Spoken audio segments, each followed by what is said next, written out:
Hi friends, నా పేరు శ్యామ్. మీరు చూస్తున్నది Shreyas Infotech tech channel. So friends, ఇవాళ మన టాపిక్ మెంబర్ ఐడి అంటే ఏంటి, అది ఎలా సంపాదించాలి, సంపాదించిన మెంబర్ ఐడితోని యూఏఎన్ నంబర్ ఎలా జనరేట్ చేయాలి, మరియు జనరేట్ అయిన యూఏఎన్ నంబర్ని యాక్టివేట్ ఎలా చేసుకోవాలి. సో ఫ్రెండ్స్, స్క్రీన్లో చూపించిన విధంగా ఇక్కడ కేవలం పిఎఫ్ నంబర్ మాత్రమే ఉన్నది మరియు కంపెనీ యొక్క కోడ్, దానికి సంబంధించిన పిఎఫ్ రీజనల్ కోడ్. ఇప్పుడు ఈ నంబర్తో మనము మెంబర్ ఐడిని జనరేట్ చేద్దాం. ఈపీఎఫ్ఓ రూల్స్ ప్రకారం పిఎఫ్ నంబర్ అనేది 7 డిజిట్ ఉంటుంది మరియు కంపెనీ యొక్క కోడ్ కూడా 7 డిజిట్లోనే ఉంటుంది. సో ఫస్ట్ ఇక్కడ ఆ 7 డిజిట్గా డివైడ్ చేసి ఎలా రాయాలో నేను చూపిస్తాను. సో ఫ్రెండ్స్, ఇక్కడ ఎన్జెడ్బి అనేది స్టేట్ కోడ్, కొన్నిటి దగ్గర డిస్టిక్ కోడ్ కూడా అదే ఇవ్వడం జరుగుతుంది. దీని పక్కన స్లాష్ వస్తుంది.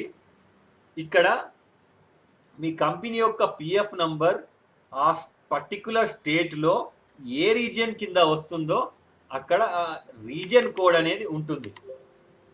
ఈ రీజియన్ కోడ్ అది ఎలా తెలుసుకోవాలో కూడా మీకు తర్వాత చెప్తాను. ప్రస్తుతం ఇది బ్లాంక్గా వదిలేద్దాం. ఇది రీజియన్ కోడ్. తర్వాత ఇక్కడ మీ ఎంప్లాయర్ యొక్క కంపెనీ కోడ్ కూడా 7 డిజిట్ ఉంటుంది. సో ఇక్కడ 47187. సో ఇక్కడ ఎన్ని 5 డిజిట్ మాత్రమే ఉన్నాయి. సో ముంగట అనేది యాడ్ 2 zeros యాడ్ చేయాల్సి ఉంటుంది. మరి 47187 ఇది కంప్లీట్గా కంపెనీ కోడ్ వచ్చింది. తర్వాత స్లాష్, ఇక్కడ మెంబర్ యొక్క పిఎఫ్ నంబర్ కూడా 7 డిజిట్ ఉంటుంది. సో ఇక్కడ 5 డిజిటే ఉన్నాయి కాబట్టి ముంగట మనం 2 zeros యాడ్ చేయాల్సి ఉంటుంది. తర్వాత మీ యొక్క పిఎఫ్ నంబర్ 1114. ఇక్కడ స్లాష్ తర్వాత 3 zeros వస్తాయి.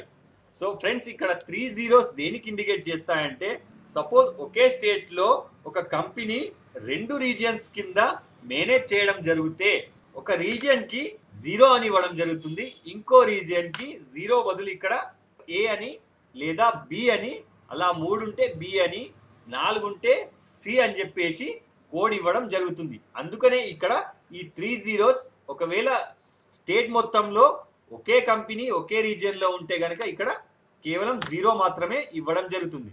సో ఫ్రెండ్స్, మనం ఇక్కడ కంపెనీ కోడ్ జనరేట్ చేశాం, స్టేట్ కోడ్ జనరేట్ చేశాం మరియు పిఎఫ్ యొక్క కోడ్ జనరేట్ చేశాం. ఇప్పుడు మనకు కావాల్సింది మన కంపెనీ ఏ రీజియన్ కింద ఉన్నది. సో అది తెలుసుకోవాలంటే ఇక్కడ వెబ్సైట్లో ఫస్ట్ మనము గూగుల్లో ఎస్టాబ్లిష్మెంట్ సెర్చ్ అని టైప్ చేయాల్సి ఉంటుంది. ఫస్ట్ ఆప్షన్ ఇక్కడ మనం సెలెక్ట్ చేసుకోవాలి.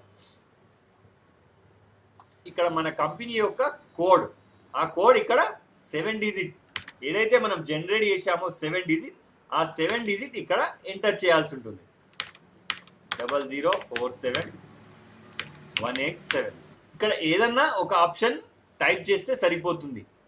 సో ఫ్రెండ్స్, ఇక్కడ ఇవన్నీ కంపెనీస్కి సేమ్ కోడ్ ఇవ్వడం జరిగింది. సో ఇందులో మన కంపెనీ ఏదో చూద్దాం ఇప్పుడు. సో ఫ్రెండ్స్, ఇక్కడ డ్రాగ్జెన్ అనేది ఇక్కడ మన కంపెనీ. ఈ కంపెనీ యొక్క కోడ్ మనకు ఇక్కడ వస్తుంది చూడండి, ఎస్టాబ్లిష్మెంట్ ఐడి ఎన్జెడ్బి. ఇక్కడ ఎన్జెడ్బి. సో ఇప్పుడు మనకు కంప్లీట్గా మెంబర్ ఐడి అనేది జనరేట్ అవ్వడం జరిగింది. సో ఈ జనరేట్ అయిన మెంబర్ ఐడితో మనము యూఏఎన్ నంబర్ యాక్టివేట్ ఎలా చేసుకోవాలో చూపిస్తాను. ఈపీఎఫ్ఓ సైట్ ఓపెన్ చేస్తున్నాను చూడండి. ఇందులో యాక్టివేట్ యూఏఎన్ పై క్లిక్ చేయాలి. ఆ తర్వాత ఇక్కడ విండోలో మనకు యూఏఎన్ నంబర్ అనే కాలం ఉంటుంది మరియు మెంబర్ ఐడి అనే కాలం ఉంటుంది. ఒకవేళ మనకి ఇప్పటికీ ఇంకా యూఏఎన్ నంబర్ తెలీదు, మనం మెంబర్ ఐడి మాత్రమే జనరేట్ చేయగలిగాం. సో ఆ మెంబర్ ఐడిని ఇక్కడ మనం ఎంటర్ చేద్దాం. సో మెంబర్ ఐడి అనేది మనం జనరేట్ చేసి ఎంటర్ చేసాం. ఇక్కడ మెంబర్ యొక్క ఆధార్ నంబర్ మరియు ఇక్కడ పేరు, డేట్ ఆఫ్ బర్త్, తర్వాత ఇక్కడ యూజర్ అగ్రిమెంట్ పై క్లిక్ చేసి get authorization pin. So friends, ఇక్కడ మనకు ఒకసారి స్క్రీన్ జనరేట్ అయ్యాక, సో ఫ్రెండ్స్ ఇక్కడ మనం ఆధార్ ఓటీపీ ఎంట్రీ చేశాక నెక్స్ట్ స్క్రీన్లో మనకు యూఏఎన్ నంబర్ అనేది జనరేట్ అవ్వడం జరుగుతుంది.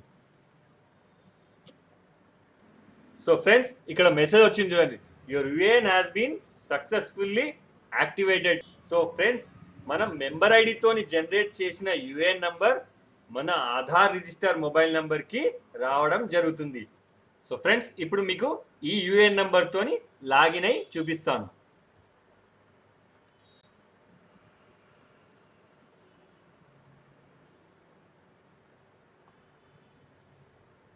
సో ఫ్రెండ్స్, ఇక్కడ మీకు థర్డ్ నంబర్ పై కనబడుతుంది చూడండి, ఇది మెంబర్ ఐడి.